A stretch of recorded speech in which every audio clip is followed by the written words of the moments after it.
السلام علیکم۔ ملکی اور غیر ملکی تازہ ترین خبروں اور کرنٹ ایشو سے باخبر رہنے کے لیے ہمارے ساتھ رہیں۔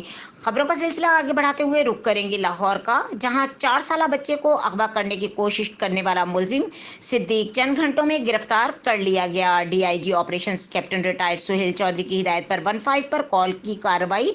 سمناباد پولیس کو 15 پہ کال موصول ہوئی۔ پولیس فوری طور پر موقع پر پہنچ گئی۔ موٹر سائیکل سوار ملزم نے گھر کے باہر کھیلتے ہوئے 4 سالہ بچے محمد علی کو اغوا کرنے کی کوشش کی تھی۔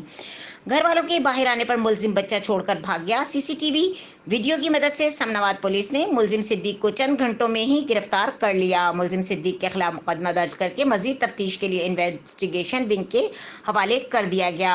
ملزم کی گرفتاری پر S P Iqbal town Awais Shafiq نے S H O Samanabad Imran Anwar اور پولیس ٹیم کو شاباش دی۔ مزید خبروں اور اپڈیٹ کے لیے دیکھتے رہیں کے نیوز چینل انٹرنیشنل۔